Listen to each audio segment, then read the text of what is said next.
with cheap e-bikes costing like $2,000 and expensive ones going like over $7,000. There has to be a better way. Could this be the answer?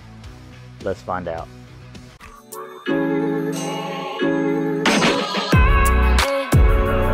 Some of you that know me know that I absolutely love riding dirt bikes, riding and racing. And a lot of my dirt bike friends like to ride mountain bikes. And well, one thing I've figured out is mountain bikes are boring. Where we live, you pedal for like 5 minutes to go up a hill so you can ride down for 30 seconds. And I literally hated it. Bought a cheap mountain bike. My buddy said, you got to buy a better one. So I went up a step. Still not good. So I wanted an e-bike. That sounded fun. People are talking about them. That's what I wanted to do. Well, come to find out, they're expensive. They're really expensive for somebody who wants to try it. Somebody wants to get into it. So I decided I'd build one. The best way to build one and prove everybody wrong is to buy the absolute best mountain bike that I can afford, throw the biggest, baddest motor on there, and dust my friends off on the trail. So what did I do? I bought the cheapest mountain bike I could get my hands on. What we have here is a 2000 Specialized Enduro FRS Pro. What do those numbers mean? I don't know. What I do know it means is I have dual air front shocks that I've ridden around, seem to work fine. Dual air rear shock, seems to work fine. Does have some pretty decent components on it. One thing it does have that was very important to me, it has been upgraded to hydraulic brakes. So whoever had this was riding it on the street. It has some street tires on it. We've got mountain bike tires for it. I've got the engine for it. So let's see what comes in that engine kit and what it takes to put it on. I went online, threw my order together, and made a huge mistake, but we'll get to that here in a second. First off, got the Bafang motor. I did some research. Bafang, however you say it, it looks like Bafang to me. Bafang makes a lot of the motors, the mid-drive motors that are in some of the higher end bikes. Maybe some of those ones I showed that were $1,000. They make that motor. So it's not bad stuff. Got the little controller here. Kind of went after kind of a budget on certain things because that's what I wanted to do. This is a test. We're going to see how cheaply we can get into this, and we'll get into the price at the end of this build. Has all your speed sensors, has a headlight, has a tool to be able to pull the crank. It's kind of nice. It came with, most importantly, the tiniest white gloves, and there's no chance. So we'll probably skip those. What I didn't skip on was a battery. That's where I made my mistake. I decided to buy the biggest battery that I could fit on this thing, and I got a little optimistic. This battery is much too big for this frame. I mean, don't get me wrong, we're going to make it mount, but it is much, much, much too big. So we'll get to that. We'll get this battery mounted up and get it built. I have already got it on the charger. So the first thing we're going to do, we're going to take a look-see here at this. Well, it's not a dirt bike, but it will be. This one does come with a little thumb throttle to get it going, but got something else supposed to show up today, and as soon as FedEx gets here, it's going to make this even cooler than all of your friends' expensive mountain bikes. Working on bicycles, it's kind of straightforward if you know what you're doing. Certain cranks and stuff like that are different. This crank here, this SRAM setup, comes off with an 8mm Allen there, and some of the other ones are different. Some need a puller, some don't. That little kit right there came with a puller, which I can use on some of my BMX bikes, so that's kind of nice. So let's get this pulled off of here, and we'll start the install.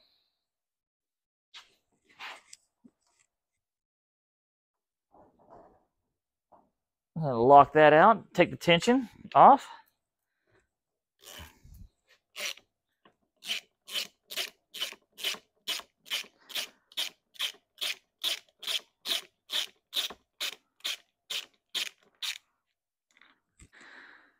The biggest help I had was actually YouTubing some things. And what made me want to make this video is there's not a lot about it. One of the guys online And you can search him. His name's Johnny Nerd Out. This is what he does for a living. He actually creates e-bikes. So I watched a lot of his videos. It was extremely helpful. I don't know the guy. I've never met him. I've watched his videos. He's does really good, really good videos about this stuff. And he has a business where you can call him if you have any questions.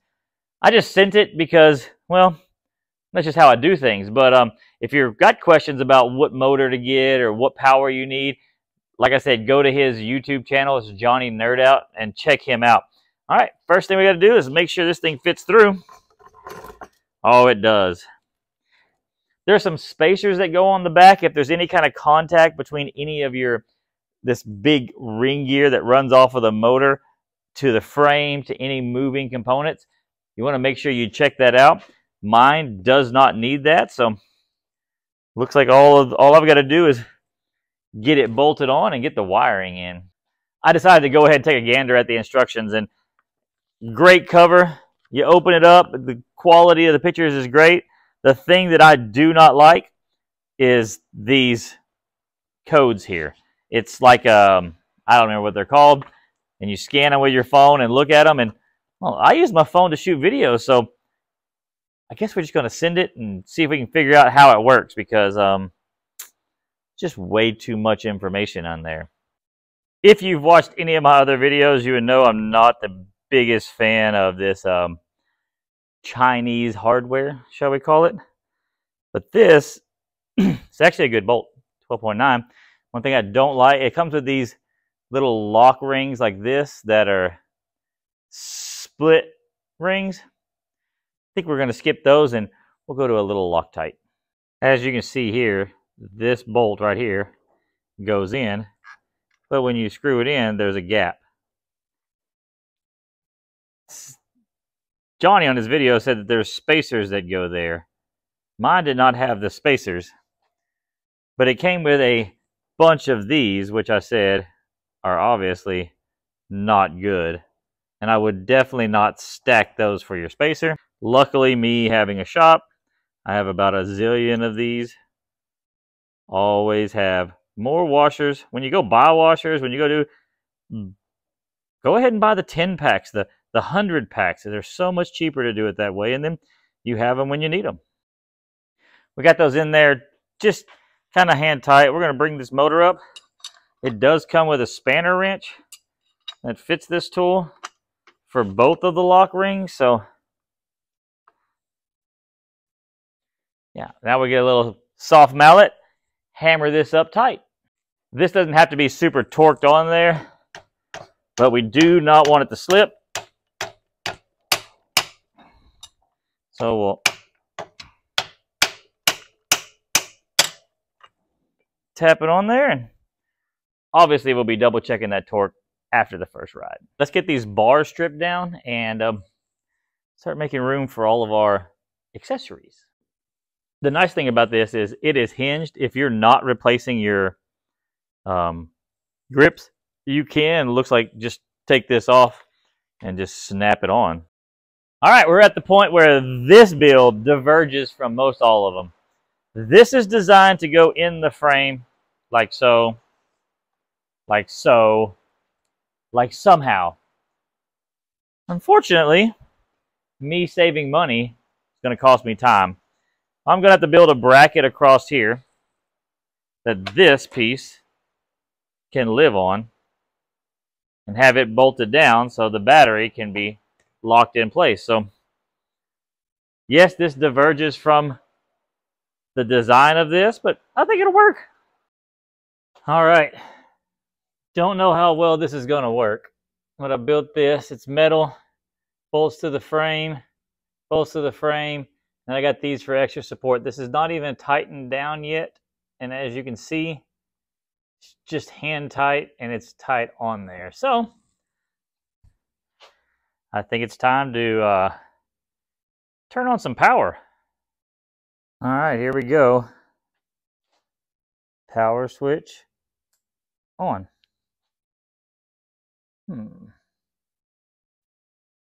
What is this? Let's see.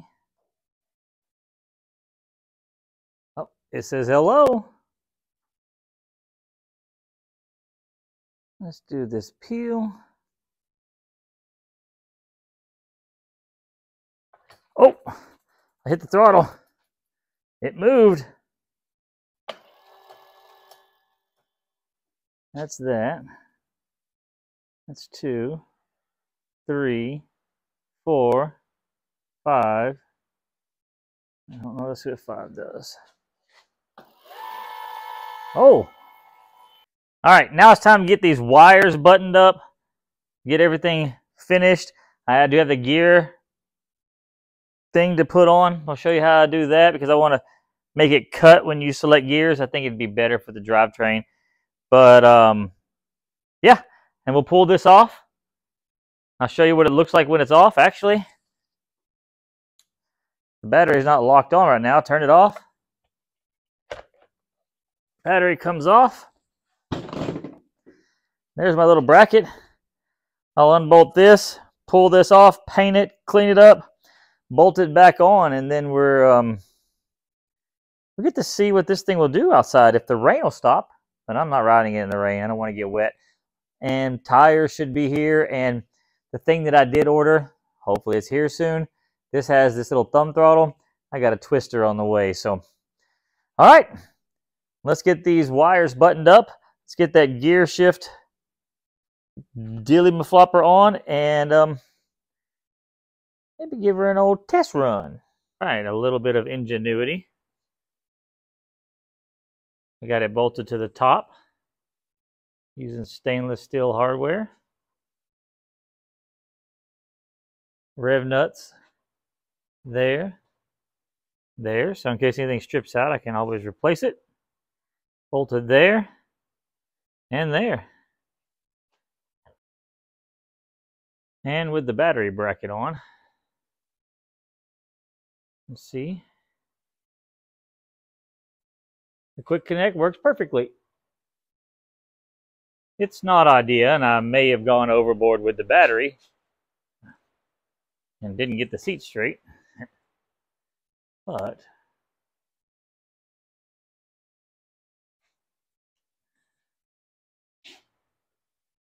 get this bad boy down and see what we think. Let me get the camera there and show you exactly how everything was routed, what I did, and then we'll probably come back and I'll tell you how I did it wrong after I try to fix it. One of the parts that I most definitely suggest getting is this sensor here. As you shift gears, it is violent without that. There is enough extra wire with this kit that you could probably wire a whole car. I did tuck it all away the best I could, and you can't even see some of it because it's tucked in the frame, but that is a bit of a mess, but just don't know what else to do with it. So I think more zip ties are coming. All the wire underneath right there, as you can see, there's a little bit of dirt on there where I rode it around the yard.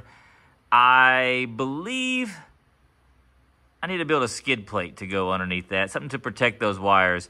Kind of a bad design. I'm going to say you most definitely want these. When I did my test ride, the pedals are very sensitive, and as you push down, it takes off. There's like a little bit of a hesitation for it to stop, and there's a little hesitation when it takes off. So as soon as you push that pedal down, if you had left it turned up to like one of the high levels, it takes off at that level. So these are nice because you can just separate it even without pulling the brakes all the way in. That shuts the motor down. You can move the bike around. So it comes with some for the cable style brakes. This one obviously has hydraulic brakes. So if you have hydraulic brakes, order this kit with your deal. It adds, I think, $20 to the price. We'll stick the price right up there. But it adds that to it. And yeah, well, we're going to sit back and do a complete price breakdown here in a minute for this monstrosity. After we do our test ride, top speed run, take it into the woods and see, is this really worth it, or did I just waste all my money? All right, first off, no pedal assist, no nothing. Let's make sure everything works good.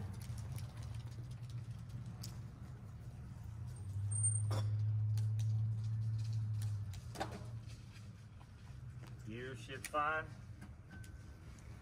All right.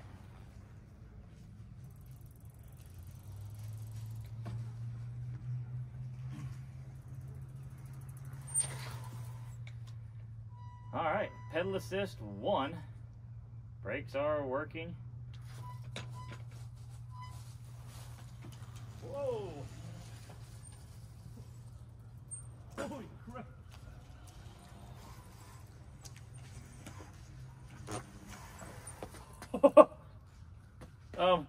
Pedal assist 1 is kind of aggressive. There's got to be a way to map this, how aggressive it comes on, but it goes straight to 100.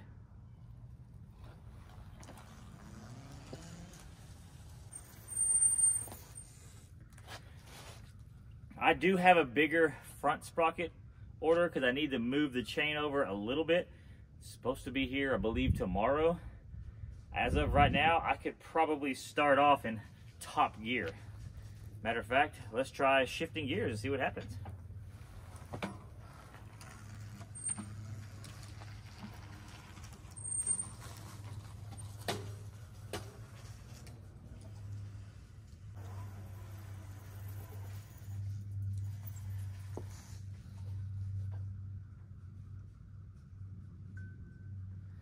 Okay.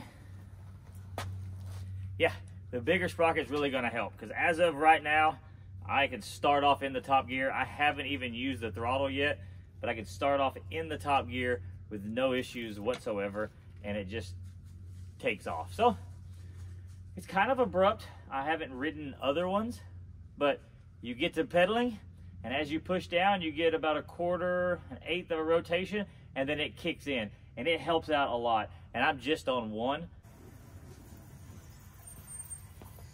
All right, I'm gonna go down the driveway a little bit and make a run up and see what kind of speed it has. We are in the top gear right now, and it runs just fine, so definitely gonna need some re-gearing. But all right, let's take a look coming up the hill.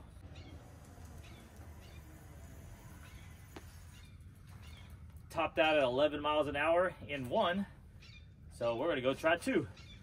Once again, I haven't messed with the throttle yet. This is just pedal assist. I think I'm gonna need more room, so let's move this back to the back because it's got 13 miles an hour right there.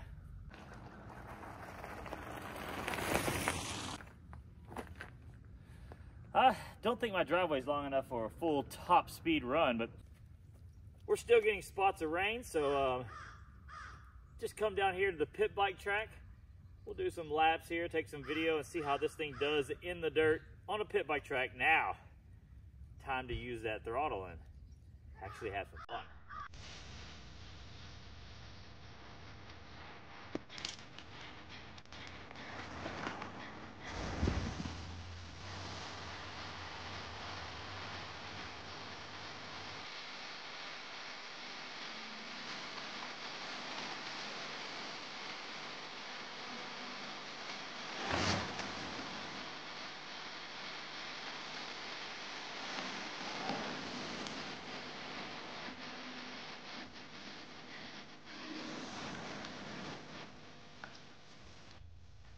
One thing I'm noticing as a dirt bike rider, and then this obviously having a motor on it, is that I'm used to dragging the front brake through a corner while I'm on the throttle. With these cutouts, I can't do. One thing I want to try, let's disconnect this, and let's see how the riding experience is with the right side brake disconnected. All right, away we go.